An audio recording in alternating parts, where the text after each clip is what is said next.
Welcome to Mastering the Art of Success. I'm your host, Debbie DiMaggio. We are here today with my guest, Aaron Hendon. He is coming to us from the Washington, outside Seattle, on a small island that I've never heard of. Welcome, Aaron. How are you today?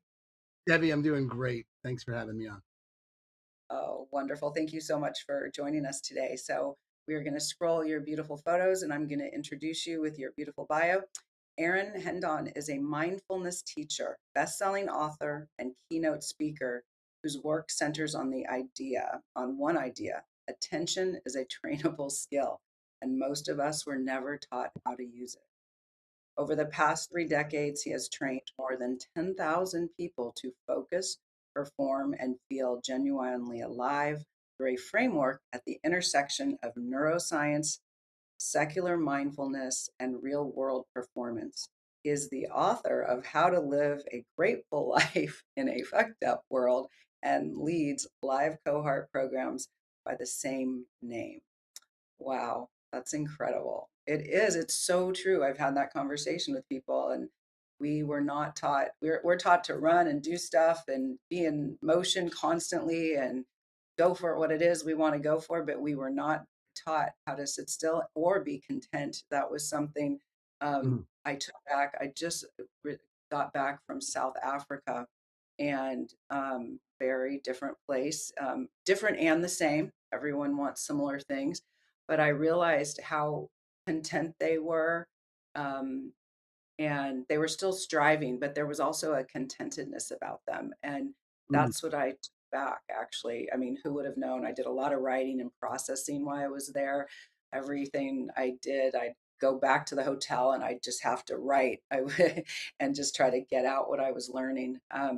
So, Aaron, so let's, before we dive into all of this, and I want to learn about all of it, when you were growing up, did you think you'd be here where you are today?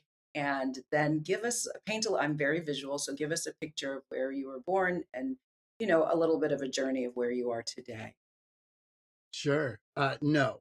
The answer to your first question is no. I mean, first of all, I'm a managing broker of a real estate team now, in addition to being an author and a teacher. But I don't think anyone ever grows up thinking, I can't wait to sell houses. Okay, that's not. Right, right. No. And those that do, we don't have, like, it's just not a future from a young child. Um, but I grew up in New York. I don't stop for people in crosswalks. It's that kind of thing. Um, and went to art school mostly as a reaction to, like, well, I'm not going to be my brother who went into finance, and I did that, and then I moved to that degree. The fine art degree made me eligible to work in the food service industry anywhere in the country, right? So I went out to Albuquerque with a girl, and started waiting tables, and then the baker in the restaurant quit, and I knew how to bake bread because I have an art degree, and I started baking bread for the restaurant, and I won a couple of blue ribbons in the New Mexico State Fair for my whole wheat challah and Nice. my sourdough rye, and decided to open a bakery. And so I started a bakery in Albuquerque in the 90s. It's a very hip punk rock sort of bread and bagel shop in Albuquerque. Anyone who's been in Albuquerque from 1990 to 2000 knows Fred's Bread and Bagel. Um, Oh, wow. Did you have long hair to match? I I had long hair in college. By that time, it was on and off. It was more from, I went from my deadhead phase into a punk rock phase. So it was uh, more like that. And uh, I did that for 10 years. And then a business coach recommended I do something called the Landmark Forum. And I did that and I loved it. I thought it was the greatest thing since sliced bread. And I was a baker. And so I wound up going to work for Landmark. I sold my business and I went to work for Landmark for 10 years. And then that moved me from Albuquerque to Phoenix, from Phoenix to Seattle. And I live in Seattle, moved to Seattle in 2003, something like that. And then I completed my time working for Landmark, and got into real estate. I had a friend from my community here in Seattle, and she was in real estate. I thought I'll go do that. Um, and so I've done that now for 13 years. And in that time, I um, was looking to train my team. And Debbie, you could probably relate to this in terms of training Yeah. new agents, because the only thing I could get that was going to have them be more productive was to dial more. And I went to my partner and I was like, Christine, I don't want to teach them to dial more. I don't want to dial more. They can go, they should do bold, right? I was with Keller Williams for 7 years. Bold is fabulous for dialing more. No denigration to dialing more. It works.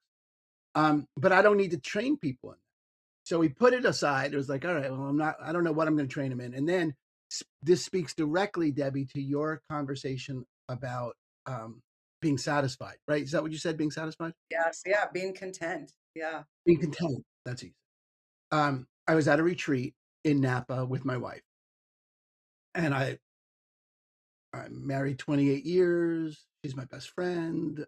I don't like anyone better than I like her. She's just best human. And so I have a great marriage. We have two kids, 23 and 20 right now. And they both still speak to us and they both speak to each other. So huge Yeah. win there. I agree. I'm my Yeah, such an important part of life, right? And my business generates six figures every year, over, reliable, grows every year. So everything in my life was good, but I had this lack of contentment. I had this anxiety, Oh this my God. other I feel like we were born from the same cloth. right, right. And it occurred to me in that moment, like an epiphany, a moment of satori, was like, oh, the game I'm playing is get enough. If I had enough, If I had enough, Debbie, then I would be content. Just one more Right. deal. Just one more, Right. just one, just and I was like, okay, that's crazy. If I had enough, I wouldn't worry anymore. No, no, no. That's not a game you can win, right? That's Right. crazy. And in that moment, I got, okay, what if I could play a different game? What if I could play a game called I have all this to be grateful for, Yes. life, money, kids, everything. What if I could rest my attention on what I was grateful for rather than let my attention run away like a feral dog chasing off the after catastrophe. And I had learned to meditate in my 20s and then stopped. And I thought meditation is probably an interesting thing to try here to train my attention. And it worked so well for me that I decided to get certified as a mindfulness meditation instructor so I could train my team. Okay. And I did. And I trained my team in meditation. And two things happened. One is I stopped worrying. I'm a New Mhm. York Jew, so my people come from a world of things are never so bad they can't get worse. That's my family motto. And so Yeah. worry was just part of my DNA. And that went away. And I thought, that's Wow. wild. That's Yeah. powerful. I wrote a training and I put my team through it and they increased their sales by 160% Wow. year over. That is incredible. And no new scripts, no new lead gen, no more dialing, no more. I mean, they did all the stuff they did, but who was doing that was someone who was grounded, present, calm, and centered. And and no matter what the ballers listening to this call think, nobody works better when they're chaotic, frantic, upset, and stressed. No one works Right. better under pressure. Right.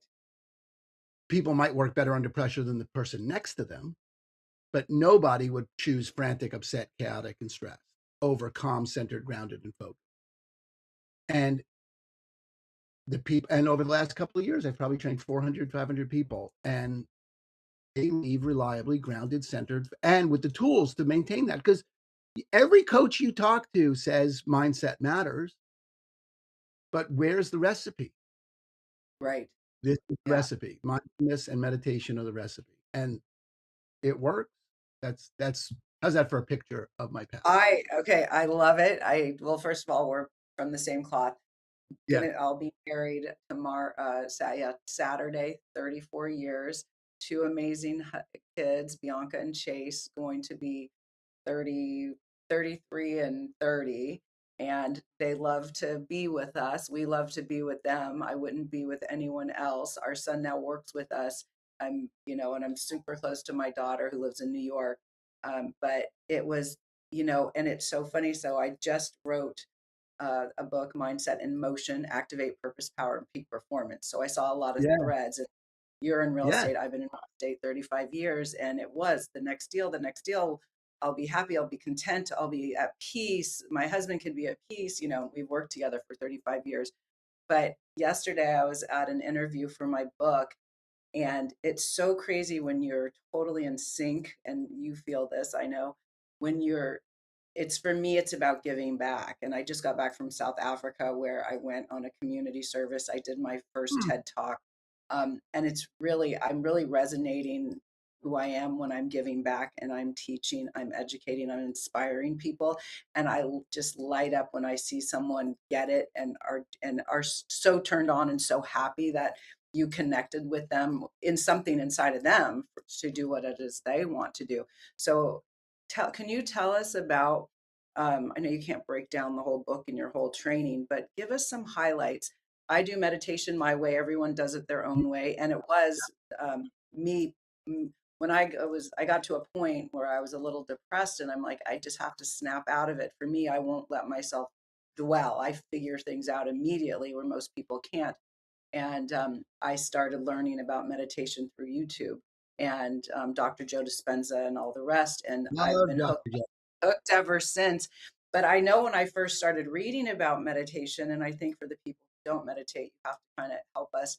Um, I was like, how do you sit still? How do you do that? What if your mind wanders? And then all of a sudden, I used to get super stressed going, how am I going to meditate? And meditate's supposed to be the opposite. And I'm freaking out that my mind is here, there, and everywhere else. So give us a breakdown on, how do you Yeah. recommend meditation for people who haven't done it yet and want to get I started? love it. I love it. I have a lunch and learn for realtors called How to Meditate for People Who Don't Have Time to Meditate. So Love it. right in my wheelhouse. Okay. Um, so here's the thing people get wrong about meditation. And you said it, and I just love it. I love it. I love it. Um, meditation is not emptying the mind. So first of all, if you type meditation in your phone, you're going to get prompted to use the cross-legged person with their eyes closed emoji. Yes. That's what people think meditation is. Sitting cross-legged, incense cushion, no thoughts, empty thought. Okay. That's I sure that's I don't first of all, the empty mind thing is not possible. The Dalai Lama doesn't have an empty mind when he meditates. There is no human being that has a mind that doesn't wander. That's not a thing. Wow. I mean, that is It's so powerful in itself, just for you to yeah, give people the permission to be okay about knowing that yes. that's not. And I love it, Debbie, because this is why people burn out of the apps and YouTube have a 90% churn rate because they think they're doing it wrong when their mind Right. doesn't clear. Okay, so Yes. here's what meditation. So you can do this with anything. We'll talk about different ways to meditate if you want. But here's what meditation is. Have you ever trained a puppy, Debbie? Yeah. I mean, a little bit, not, Okay, sit, okay, not much. stay. All right, but yeah, yeah. But you crate train a puppy by putting him in the box, Oh, okay. and then the puppy gets out of the box, and you pick the puppy up and you put him back in the box, right? Okay. And you're kind to the puppy and you're friendly with the puppy. You don't make the puppy wrong for getting out of the box. That's the puppy's job. In Okay. fact, if the puppy didn't get out of the box, you couldn't train it to stay in the box. Good point. You can't train a dog not to bark unless it's barking. You have to catch it doing the thing you don't want it to do and then positively reinforce it to do the thing you want it to do. That's how you train things. So you're going to meditate. So you stop, you close your eyes, you take a breath. And by the time you start to exhale, you're making a list, right? Okay, puppy's out of the box. Come back to the breath. Then you'll take another breath and maybe you get all the way out before you take the next breath in. You're finishing that argument with that idiot on the internet 3 weeks ago. Oh my God. And now it takes you like 3 minutes to catch that your mind wandered. Okay, the puppy got under the couch. No problem. You pick the puppy up and you put him back on the put him back in the box. You put your mind back on your breath. And you do that over and over and over. And that is meditation. If your mind didn't wander, you couldn't meditate. Meditation isn't emptying the mind. Meditation is noticing that the mind has gone somewhere and putting it back.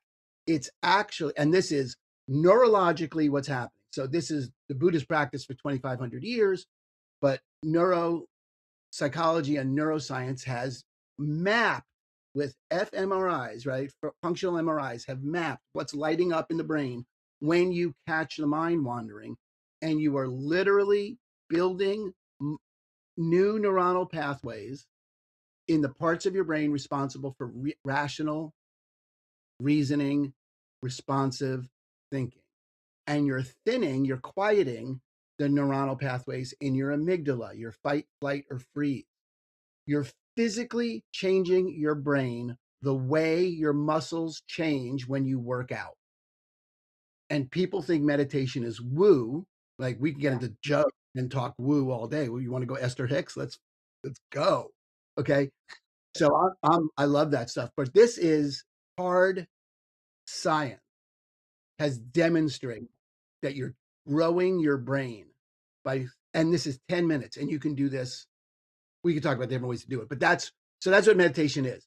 It's catching the wander, That, that not is the not wander. best description about the puppy. That is such a good description. So you said you have a few different ways to meditate. Can you share those with us? Sure, breath meditation is a fundamental, easy, right? Everyone knows that, right? Watch your breath, and it's all you're looking for is a platform, a field upon which you've decided is your anchor, Okay. well, mantra, your breath, a cup of coffee. You drink coffee? Yes. You drink coffee anyway? Good. So do this with your cup of coffee in the morning. This will be your morning meditation if you want. Turn off the Okay. TV, put the phone away. It's just you and the cup. Here's my cup. And you feel the cup in your hands. And you notice the sensations of the temperature. And you see the little oil on top and the aroma. And you're just observing. And then your mind will wander, make that list. You're going to make the list. And then you come back to the coffee. Puppy's out of the box. And then you bring the coffee to your lips and you feel the temperature on your mouth and you get that first flavor. And you notice a sensation in the body that, oh, somehow I got lucky enough to live on a planet at the right distance from a flaming ball of gas that would, with photosynthesis, that would somehow make a bean that does this, like all of it. And you watch the steam in the morning light and you're just returning yourself to the coffee and you're finish the argument with the guy on the internet and you come back to the coffee. And then you think about that meeting later today and you come back to the coffee. And then you think about that thing you shouldn't have said to your wife last night. And then you come back to the coffee. And you're just creating a little separation that there is a you and then there are thoughts. Hmm. Just a sliver of separation between you and what you've and the thing that's doing whatever you've used to call thinking. That's not thinking, that's thoughting. It's just generating thoughts. Hmm. Okay. Never going to stop. Never going to stop. Not ever, ever, ever, ever. Not the point. You're not trying to get it to stop. You're just not fighting it anymore. You're just observing it. And you're using any anchor you want. You could do this on a walk in the woods. You can do this while you're driving. You can do this while you're doing dishes. It doesn't matter. You're growing the same parts of your brain no matter how you do it. It's the catch and return. It's the Okay. forget and remember. That's the important part. And that's the muscle you're strengthening. I love it. So I didn't never thought of it that way with a cup of coffee that you could do that or a walk. Um, that is so great. So what are some of the other ways that we can meditate? Oh, it's infinite, right? Once you get that, all you're doing is Right. creating a field upon which you need to that you're using as an anchor. Anything would work, and yoga, or anything that you're going to just catch the wander Okay. will work. And what you're strengthening, the benefit here is not that you get calmer. See, that's why you were getting stressed. You were like, this is supposed to be calming me down. It's not. And then you've Right. escalated. No, no, no. It's not about any body sensation. You may feel more stress. I don't know. For some reason, the last 2 weeks, Debbie, I have just my meditations have not felt good. Sometimes they feel really good. Sometimes they don't. But all there is to do is to notice how it feels without judgment. No, that's how this feels.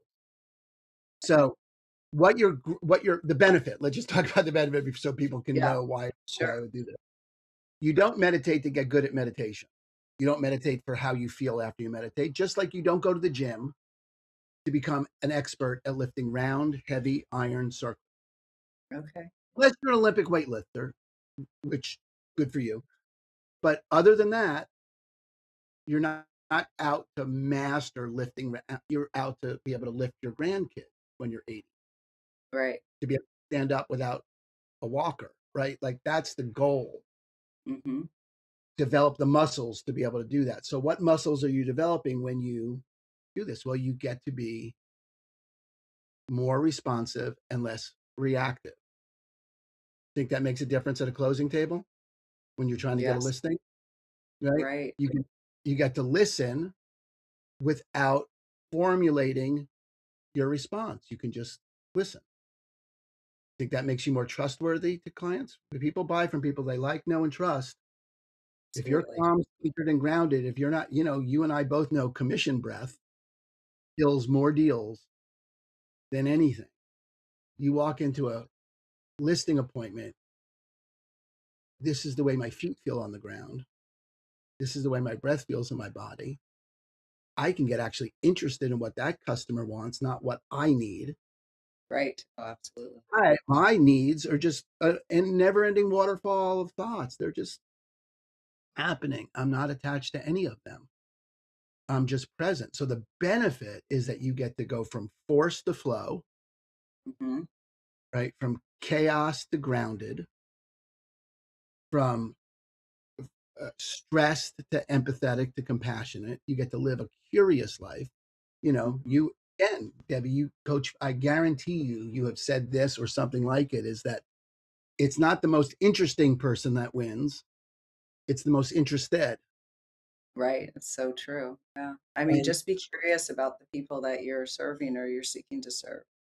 We and all that's have a different than story. Ford, right? That's different than like whatever bullshit layer of rapport building you're going to do.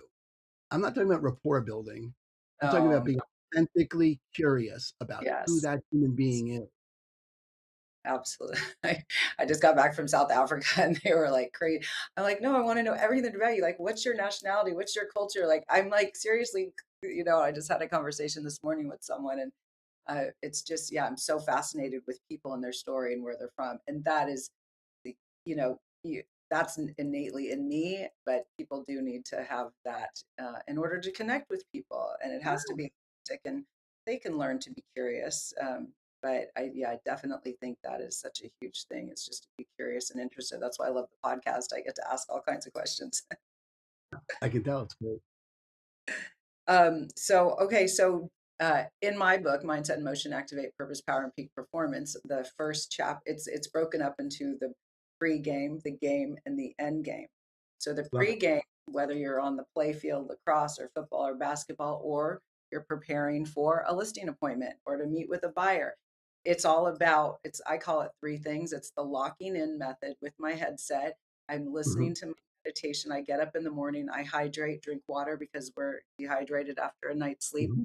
I meditate and then I vibrate on my vibration plate. It's good for lymphatic drainage. Yeah, So that's my pregame. So you're working, and then do you also, and at the in the evening I meditate as well. Do you recommend, so what would you tell your agents? We have 30 seconds, we've got to go to commercial break, but I want to know, come back, because whether you're a real estate agent or an entrepreneur, anything you do in your business, this an athlete, whatever it is, we can use the skills that you're going to share with us today. So when we come back, what do you coach your agents to do and how sure. do you do? Great. All right, we'll be right back with Aaron. Thank you so much. Did you know that your beliefs create your entire reality, but it's the subconscious beliefs that do most of the creating? Belief shifter and life coach Shiraz can help you identify those limiting beliefs and eliminate them, often in a single session. Like it was almost instant, like I had relief right away. Creating better health, relationships, careers, and finances. Let Shiraz help you step out of safety and into awareness. Definitely something's happening. It's like a flow inside. It feels good. Whether in person or online, Shiraz provides personal coaching, belief shifting. Visit Shiraz at energeticmagic.com or call 416-529-7429. Energetic Magic. Find your greater happiness. Be well. Be aware.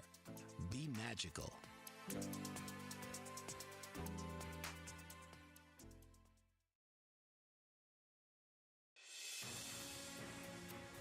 Mike Zorek, a three-time California state champion in Greco-Roman wrestling at 114 pounds. Mike, blind since birth, was born in Hartford, Connecticut. He was a six-time national placer, including 2 seconds, 2/3, and 2/4. He also won the Veterans Folk-Style Wrestling twice at 152 pounds. In all these tournaments, he was the only blind competitor. Nancy Zorek, a creative spirit whose talents have taken her to the stage and into galleries and exhibitions in several states. Her father, a commercial artist who shared his instruments with his daughter and helped her fine-tune her natural abilities, influenced her decision to follow in his footsteps. Ms. Zorek has enjoyed a fruitful career doing what she loves. Listen Saturday mornings at 12 Eastern for the Nancy and Mike Show for heartwarming stories and interesting talk. Welcome back to Mastering the Art of Success. I'm your host, Debbie DiMaggio. We are here with Aaron. Aaron, this is so great. So give us how are you training your agents? And you've also trained over 10,000 people. So Yeah. what are you sharing when you're sharing these nuggets with your agents? What's a day look like for them? Well, first, I recommend that people often ask, "Is it better for me to meditate in the morning?" And I just want people to know you can't meditate wrong. Right. I just want to take all the restrictions off it. Anytime you meditate is good, whatever works for you. Because my concern is, and anecdotally, this is valid. Uh, uh, People set up to meditate in the morning and then they miss it, and now their day is Right. blown. They somehow don't have permission to meditate in the evening. Like I work out in the morning, and if I don't work out in the morning, I am not working out in the evening. I'm just not an evening workout person. I would recommend that you don't deal with meditation that way. Anytime you can take 10 minutes. And by the way, 10 minutes, see, that's another myth, is like it takes hours. 10 Right. minutes a day, just your morning coffee, just a 10-minute walk will change the brain in 6 to 8 weeks. Wow. This is not complicated, people. So, and don't make it complicated. You don't need a cushion and incense and sit in the car. If you can't do 10 minutes, do 5. Can't do 5, do 3 mindful breaths. Can't do 3, do 1. Can't do Right. 1, then just think about it. Whatever it is, even just thinking about meditation. I want you to know, even thinking about it has mindfulness in it. You're actually in the presence thinking about, you had a thought. There was at least a moment of it. So what I coach people in is there's no downside to being kind to yourself. And that's such a hard one for people. There's 2 things that are really hard for us to get sometimes, because we think being hard on ourselves is the way to get ourselves motivated and up. And we have evidence that it works. We have in our mind, Tom Landry or old school coaches, Bobby Knight, throwing chairs, that kind of vibe. And we have to be that kind of drill sergeant for ourselves. There's no downside to being kind to yourself, and celebrate every single movement toward your goal. Every single movement. So when you taught your kids how to walk, Debbie, they Mhm. stood up on their chubby little legs and they wobbled, They're like, oh. and you cheered. You did exactly that. And if they fell, you cheered. If they fell forward, you yelled at your husband to come in because they just took their first step. every attempt was met with a cheer. Every Yeah. attempt. And there was never a moment where you gave constructive criticism. There was never a moment where you coached them. There was never a moment where you did anything. You never, you would, it would never, ever get to, oh, well, you're just not a walker. And you would, if they had language, which they don't, which is why they can keep trying like this. If they had language, they would never look at you and say, I'm not going to be a walker. I like being carried. You wouldn't take it.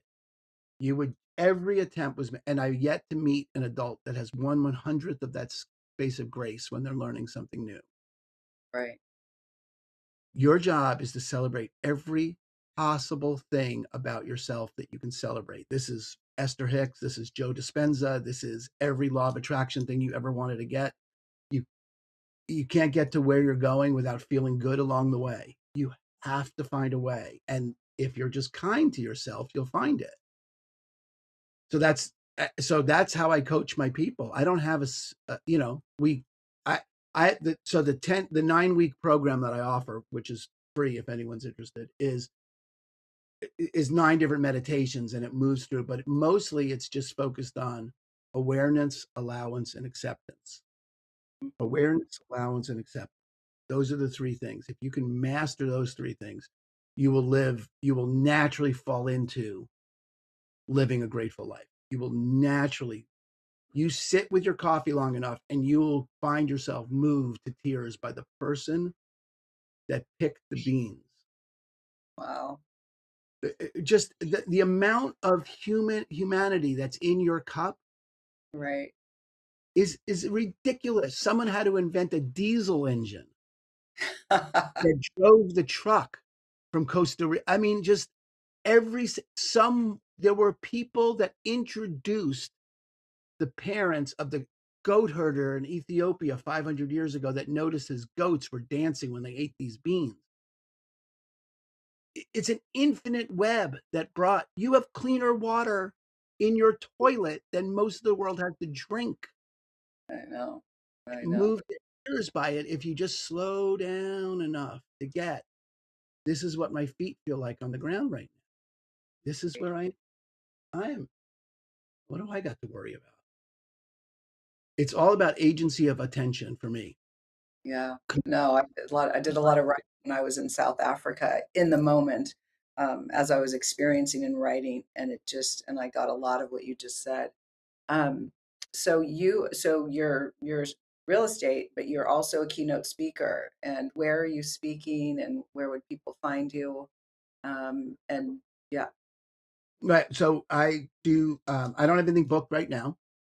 So I'm free. I'm available. I'm not Mhm. free, but I'm available. Um, Yeah. uh, my hub is aaronhendon.com. So my free trainings are on there. My paid trainings are on there. I run a program called Not Selling, the Mindful Oh, Sales Method. Um, so that's, and my book is on, you can pre-order my book right now, or depending on when this air. Oh, well, anyway. so, so let's go into that. The title of your book is How to Live a Grateful Life in a Fucked Up World. So why did you choose that title, and what message do you hope readers take away? And is it out yet, or when is it coming out? Because we're live today. Okay, great. So it is coming out. I had been promising myself July, but I just sent edits to my editor. So not July. I can tell. I get that. Time does not wait for me. So it'll be August. It'll be out when it's out, man. Exactly. Be out when it's ready. Uh, uh, and I named it that because the world is fucked up. I mean, Yeah. and it looks like every day is like hold my beer to yesterday about how fucked up today's going to get. And I really, I need a dragon to slay. For me to get motivated, for me to be up, I need a dragon. And the dragon for me here is the toxic positivity, Instagram, just be grateful. Here's my gratitude journal. Here's what I do. I'm grateful for my car, my dog, my wife, karma. As if putting icing on dog shit made it taste like cake. And it doesn't. You have to deal with there is dog shit. and we don't have any way to hold that things aren't the way we want them to be without being shamed into, well, you're being negative. Joe Dispenza clan and all that, Esther Hicks, there's, you know, some of the worst violators, not Joe or Esther particularly, they're very clear, but the way that gets heard is, I don't have any room to not be grateful. And there's this quote that I found that underpins sort of the idea. It's Francis Weller, who's a psychoanalyst and a writer. And he says, it is the work of the mature adult to hold gratitude in one hand and grief in the other, and to be stretched large by those. The quote goes on to say, you know, the more gratitude I feel, the more grief I feel, the more capacity I will have to feel gratitude. And it is that space of learning how to hold without getting reactivated, without making a meal of it, without getting a spiral about it, to be able to hold what's not working. When you can hold that and acknowledge it, allow it and accept it, you stop fighting it and you notice it and you allow it to be the way it is, because you know what? It is the way it is. It's not any other way. It's that way. And all the energy you have put into making it not that way hasn't made it not that way. Good It is point. that way. Right. And if you can just hold it as that way, you can then put your attention over here about, okay, well, what is there to appreciate? And if there's something to appreciate, can I appreciate it as a gift? And if I can appreciate it as a gift, then I'm in the space of gratitude. And I can allow my attention, I can put my attention over here if I have agency of attention. If I've trained myself, most people don't train their dog. They have a feral dog in their head, squirrel, that chase every bing, every ping, and the most distracting device ever invented for humanity. That is your attention is being bought and sold at a level at which Google spent $200 million to determine what shade of blue out of 42 different shades of blue, which shade of blue would get the click the Wow. best. Okay, your attention is being hijacked at a level orders of magnitude greater than ever in humanity. Agency of attention is a superpower. Being able to put your attention where you want it, like on what I'm grateful for, which doesn't mean what I'm not grateful for doesn't exist. Right. Right. It just means I acknowledge it's a stick. It has two ends. There's no one-ended sticks. They don't exist. You don't have to pretend you don't have to be grateful for everything. You can just be grateful for what you're grateful for. Right. Choose to sit in that. So that's why I chose the title of the book, because I'm not doing spiritual bypassing. I'm not doing toxic positivity. We're not doing gratitude journals. We're going to learn to hold all of it. But if someone does have, are you dismissing gratitude journals? I mean, I understand No, about if the the fact, no, so sorry, that is dismissive, and I said it in a derisive way, and okay. that's because I'm not fully responsible for being a arrogant New York. Okay, so I appreciate you catching me on that. If gratitude journals work for you, if they leave you empowered and excited and with a sense of joy, fabulous. You knock yourself out. Really, I think it's whatever works. Like I said, I don't care when you meditate, I don't care what you do. If that's a practice that works for you, that is great. I my concern is that if you're not, if it points in a direction of just focus on what's working, just do that, which turns into it slips into toxic positivity more quickly than I like. So are you That's saying you acknowledge with your mind that these things are happening in South Africa, understand that you have no control of it, and then on the other side, I'm grateful for X, Y, and Z. And this I'm is a grateful just that yeah, exactly. I'm grateful that I have the resources to go and make a difference and contribute. Right. And I'm grateful for the opportunity is for the people that supported that, whatever's next there. There, and I'm grateful for, and this is not working. It's not wrong that it's not working. It's just, it's not the way I'd like it to be. So and are you more effective when you're upset about what's not working? You're more effective when you're focused and grateful for the Yeah, resources you I have. think you have to learn about it because you don't know about something. That's right. Obviously, there's plenty we see in the world that we want to change that we do not have the power, I'm sorry, to change. But um, I like that the idea that I learned so much and I was able to give some tools to them. And I'm still continuing to spend time with those people now through my mastermind. So Great. I'm doing a little part in my way. And I'm grateful for them to be attending. And I'm grateful to have this forum to be able to help and to share all my resources like you. You know, you'll be joining my group for that. So I'm not saying just a gratitude. I'm Right. general. I just want to go back to that because I'm a writer. You're a writer. I love to write. That's how I process. I process everything through blogs and writing and sharing Yeah, and me too. understanding and frameworks. So I like to write. I don't always have the time to write out the gratitude journal, but I think it. But yes, I do acknowledge what is going on. You can't mask it. You have to. Right. It's there, and you learn from it, and you can only do what you can do. So That's right. uh, 100%. let's see. Gosh, I have all these questions. I'm like, I've asked you every single one of them. So in your book, how is it structured? What are some of the nuggets that we could take from your book? Sure. Uh, yeah, and is it a specific audience or is it just open? Just give us a little bit more about that book. Sure. It's for anyone who, if I was going to pick an avatar, because that's everyone's Mhm. always coaching me on like, but you need a specific person you're speaking to. It's the busy professional that's meditation curious. You know, they've tried it. They burned out of the app. The app didn't work for them, or they know it sounds good. They're skeptical. They're not cynical. They're not resigned. They're skeptical. There's a difference, you know. And they'd like to learn, and they'd like to see what the advantages are, and they're willing to do the work. Right? They're like, okay, I'm going to put in the time, the 10 minutes a day, every day. I'm going to find it.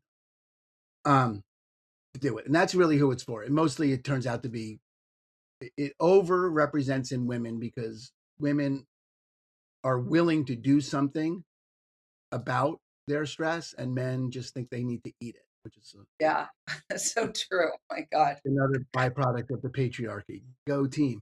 Um, but nonetheless, it's for everyone, and women tend to over represent in the live cohort. Um, but that, and then the nuggets, like the framework of it is, it's a roadmap, so it's actions to take. It's not commentary. Good. It's not a story about my journey, although I include elements of my journey. It's not about me. Right. It these not it's a 9-week path to train your brain, and I'm very committed that this stay in the domain of performance and not wellness. I got nothing against wellness. It's Right. just I want to make sure people are clear. Phil Jackson, the basketball coach, has 11 rings. Wow. 13 if you count his two he won with the Knicks, but 11, I just want to mention the Knicks. Nixon. Uh, he has 11 rings. More, no one's close. Red Auerbach has 8. Okay. The next 11 rings. And he was the Zen master. This is a performance issue. There are no professional sports teams left that don't have mindfulness coaches, that don't have coaches that work with people. Tim Ferriss, when he wrote Tools of Titans, the habits of the world's top performers, found 80% most common practice amongst all of them, mindfulness practice. So this is a 9-week process. Take these actions, and this isn't like take these actions and see if meditation works for you. We'll see. No. That's like go to the gym, lift weights. We'll see if it builds muscle. No. Lifting weights in the right way builds muscle. There's no the body's. It's not optional. Right. Not. Let's see if this works for you. Um, and then it's built around these 5 A's, which is awareness, allowance, acceptance, appreciation, and attitude of gratitude. And if you work on the first 3, awareness, allowance, and acceptance, and you just sort of tilt slightly towards appreciation, just ask the question, what do I appreciate? Gratitude pops up like a cork being held underwater when you let it go. You don't have to do anything to be Right. grateful. You don't have to journal it. You don't have to do anything. It's just there. It's like our natural state is to appreciate life as a gift. Right. And uh, so it's built around most of the attention I put on the book is around training people in just awareness, allowance, and acceptance. Learning that, because we resist that. We have resistance, we have judgment, we have assessment, we have opinion, and we think those things need to be handled or dealt with or somehow disappear someday. And then I will Right. be, no, no, no. You are never losing the judgment. You are never losing your opinions. You're never losing your assessments. It's not going to happen.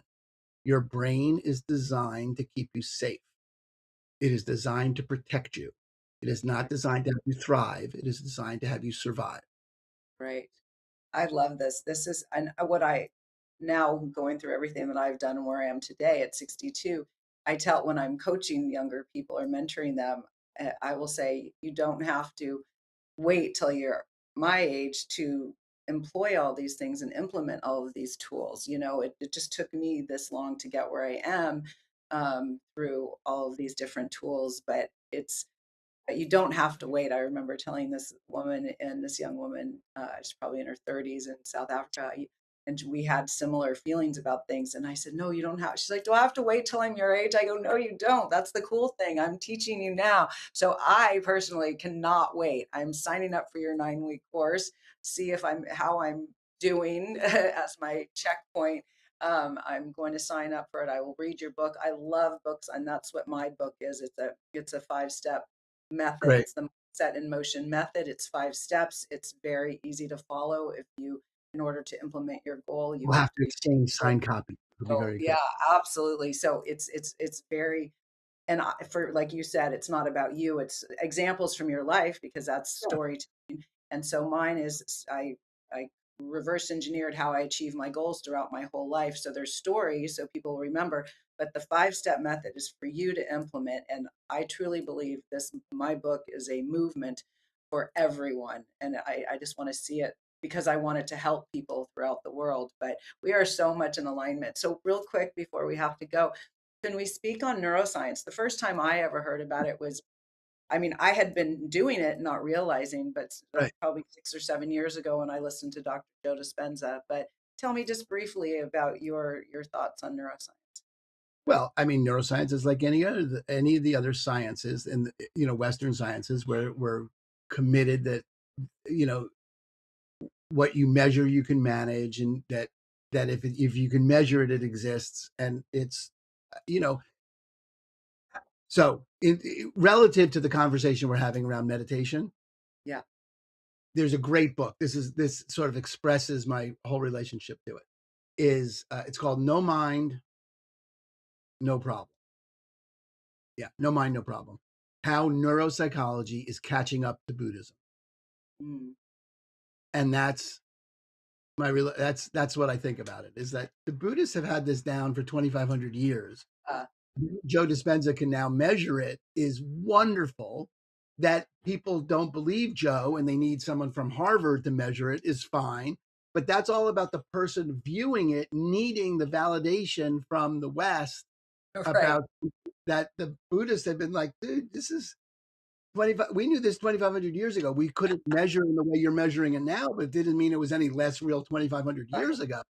Yeah. So neuroscience is fabulous and it helps because you can begin to ask questions. And the Western science, if I break my leg, I'm going to a Western allopathic doctor to set my leg. And, if I have some stress over here, I'm probably going to go to my wife for emotional freedom technique tapping.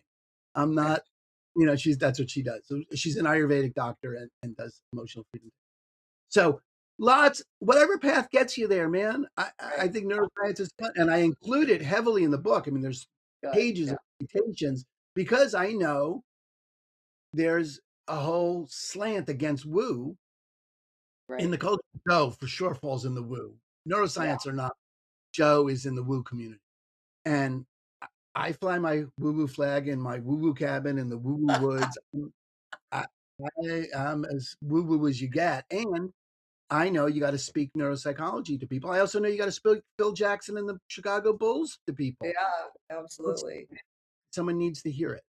No, I mean, I was always using neuroscience, of course, not realizing at the time. And now I go back and I ran the LA Marathon on mindset, but I had vividly rehearsed myself crossing that Yeah. finish.